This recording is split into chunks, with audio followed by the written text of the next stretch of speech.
नाक से बड़ी खबर है जहां पर एक और डॉक्टर पर एसआईए का शिकंजा कसा गया है। एक और डॉक्टर के खिलाफ अरेस्ट वारंट जारी किया गया। डॉक्टर मुजफ्फर के खिलाफ अरेस्ट वारंट जारी किया गया है। काजी गुंड का ही रहने वाला डॉक्टर मुजफ्फर बताया जा रहा है, जो कि फरार चल रहा था।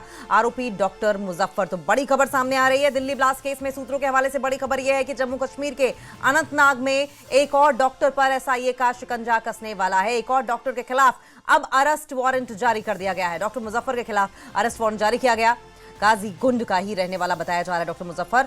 फरार चल रहा था आरोपी डॉक्टर मुजफ्फर। अब इस पर शिकंजा कसा जाना बाकी है। तो देखिए, जिस तरीके के इनपुट्स आ रहे हैं उस हिसाब से इंटेलिजेंस इनपुट ये कह रहे थे कि कहीं ना कहीं गाजा जैसा बनाना चाहता था डॉक्टर उमर और उसके साथी, और जम्मू कश्मीर के अस्पतालों को बिल्कुल गाजा की ही तर्ज पर हथियारों के रखरखाव के लिए इस्तेमाल किया जाना चाहता था, जिससे कि किसी को शक भी ना हो।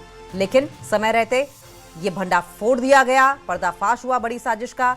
दिल्ली ब्लास्ट केस में सूत्रों के हवाले से खबर यह है कि एक और डॉक्टर पर एसआईए का शिकंजा जल्द कसने वाला है।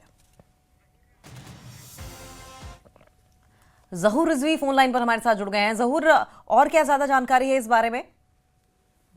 बिल्कुल, ये एक बहुत बड़ी ब्रेकिंग है वो इस लिहाज से क्योंकि डॉक्टर मुजफ्फर जो है उनके खिलाफ पहले ही चूंकि इंटरपोल के हवाले से एक जो है वो शिकायत दर्ज की गई थी और उनका फॉलो किया जा रहा था, और चूंकि अभी वो जो है अनट्रेस हैं और लिहाजा इस हवाले से जो एसआई हैं और जम्मू कश्मीर पुलिस की जितनी भी टीम्स हैं वो लगी हुई है। और इस हवाले से एक जो सूत्रों के मुताबिक हमें अभी पता चला है और इसके खिलाफ बाज़ाब्ता एक वारंट इशू की गई है उसकी गिरफ्तारी के हवाले से।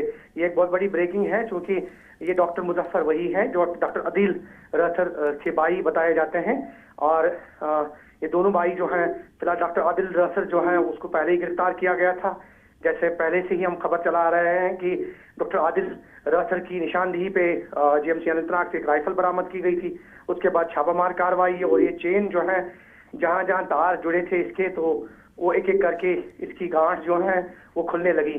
फिलहाल डॉक्टर मुजफ्फर के हवाले से भी यही इत्तला है कि जो सोर्सेज ने बताया है कि एसआई जम्मू कश्मीर पुलिस की टीमों के हवाले से कि उनके खिलाफ वारंट जो है वो जारी किया गया है उसकी गिरफ्तारी के हवाले से। लेकिन जहूर, हमें ये समझाइए, डॉक्टर अदील की जब गिरफ्तारी हुई तब डॉक्टर अदील का रोल क्या रहा, डॉक्टर मुजफ्फर का रोल क्या रहा, दोनों का साथ में इस वक्त क्या रोल नजर आ रहा है जांच एजेंसियों को, और आपके पास अभी तक क्या इनपुट्स मिले हैं? देखिए, रोल तो पहले से ही चूंकि जब डॉक्टर अदील रसर की गिरफ्तारी अमल में लाई गई थी उसकी निशानदेही पे फरीदाबाद, सहारनपुर, उसके बाद जब आहिस्ता आहिस्ता डॉक्टर्स की गिरफ्तारी अमल में लाई गई तो बाकी चीजें तो बिल्कुल वाज़ेह हैं। लेकिन अब डॉक्टर मुजफ्फर का जहां तक ताल्लुक है तो जैसे सूत्रों के मुताबिक वो यहाँ पे नहीं है, वो मुल्क से बाहर है, और इसीलिए पहले इंटरपोल और अब एसआईए और जम्मू कश्मीर पुलिस ने वारंट बाज़ाब्ता, तो चूंकि कानूनी कार्रवाई लाजमी है जब हम किसी के खिलाफ भी जो है अनलॉफुल एक्टिविटीज में कार्रवाई अमल में लाते हैं तो उसके खिलाफ बाज़ाब्ता तौर पे वारंट या दीगर जो कानूनी कार्रवाई होती है वो अमलाना जरूरी है। फिलहाल वो चूंकि यहाँ से बाहर है तो उसको ट्रेस करने के लिए अब जम्मू कश्मीर पुलिस और एसआई ने जो है बाज़ाब्ता तौर जो सोर्सेज के मुताबिक हमें पता चला है कि अभी वारंट इजरा किया गया है। ठीक है जहूर, अब ये बताइए कि एसआईए आगे क्या करने वाली है, क्योंकि ये फरार चल रहा है शख्स। बिल्कुल, जब वारंट इशू होता है, मैंने पहले भी बताया आपको कि इंटरपोल को पहले ही मुतल्ला किया गया है, इन्फॉर्म किया गया है, क्योंकि इंटरपोल जो है इंटरनेशनल पुलिस, और उसमें जो ही उनको इन्फॉर्म किया गया है तो वो काम पे लगे हुए हैं और यकीनी तौर पे कोशिश ये करेगी एजेंसीज की जल्द से जल्द उसकी गिरफ्तारी भी अमल में लाई जाए। फिलहाल हमें सूत्रों से अभी जो जिसका इसका मतलब ये भी हो सकता है क्या जहूर कि वो देश के बाहर भी भाग सकता है? लास्ट लोकेशन क्या पता चली थी, कोई जानकारी इस बारे में?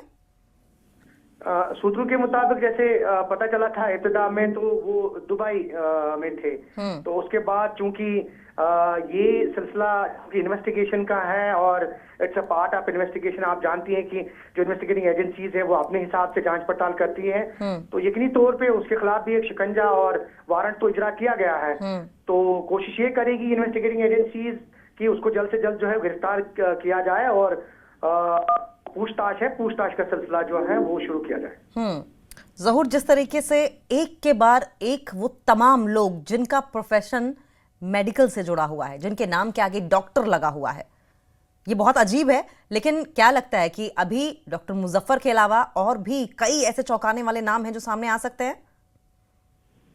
ये सिलसिला आप देख रहे हैं, जिस तरह से सभी अस्पतालों में लॉकर्स की तलाशी, यकीनी तौर पे सिर्फ अस्पतालों में लॉकर्स की तलाशी, उसके बाद जो भी व्हाइट कॉलर टेरर मॉड्यूल के हवाले से जो रेवलेशन सामने आई हैं, तो यकीनी तौर पे ये कहना भी जो है बिल्कुल कबल ही वक्त होगा कि कौन कौन से लोग इसमें इन्वॉल्व हो सकते हैं। क्या ये सिर्फ व्हाइट कॉलर टेरर मॉड्यूल ही है या फिर और भी लोग जुड़े हुए हैं, क्योंकि इन्वेस्टिगेशन का दायरा जो है वसी होता जा रहा है। और फिलहाल अभी हमारे पास जो आंकड़े हैं उसके मुताबिक कई लोगों से पूछताछ, कई लोगों की हालांकि रिहाई भी अमल में लाई गई, कुछ लोगों को छोड़ दिया गया, तो लेकिन वक्फे वक्त पे क्वेश्चनिंग और बाकी चीजें जो है ये सिलसिला अभी भी जारी है। ठीक है जरूर, बहुत बहुत शुक्रिया आपका, नजर बनाए रखें, आगे भी इस पर आपसे अपडेट लेते रहेंगे। तो बड़ी खबर सामने आ रही है और बड़ी खबर दिल्ली ब्लास्ट केस में सूत्रों के हवाले से ये आ रही है कि जम्मू कश्मीर के अनंतनाग में एक और डॉक्टर पर एसआईए शिकंजा कसने वाली है। एक और डॉक्टर के खिलाफ अरेस्ट वारंट जारी किया गया है। डॉक्टर मुजफ्फर के खिलाफ अरेस्ट वारंट जारी किया गया। काजी गुंड का रहने वाला है ये डॉक्टर और फरार बताया जा रहा है। आरोपी डॉक्टर मुजफ्फर को पकड़ने की कोशिशें लगातार जारी हैं।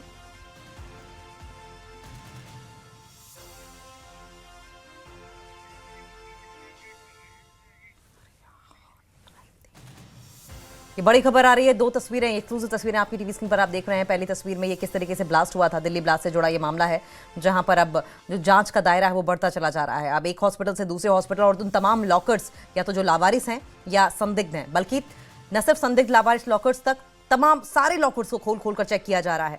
अब इस जांच के दायरे में वो लोग भी आ रहे हैं जो संभवतः जिनका इस केस से कोई लेना देना नहीं है, लेकिन जिस तरीके से एक के बाद एक व्हाइट कॉलर लोगों का, सफेद पोस्ट लोगों का नाम सामने आ रहा है, ऐसे में जो शक की सुई है वो सब पर जाती है। और यही वजह है कि हर गाड़ी, हर घर, हर वो सस्पेक्टेड चीज जो कि शक के दायरे में आ रही है उसकी जांच की जा रही है।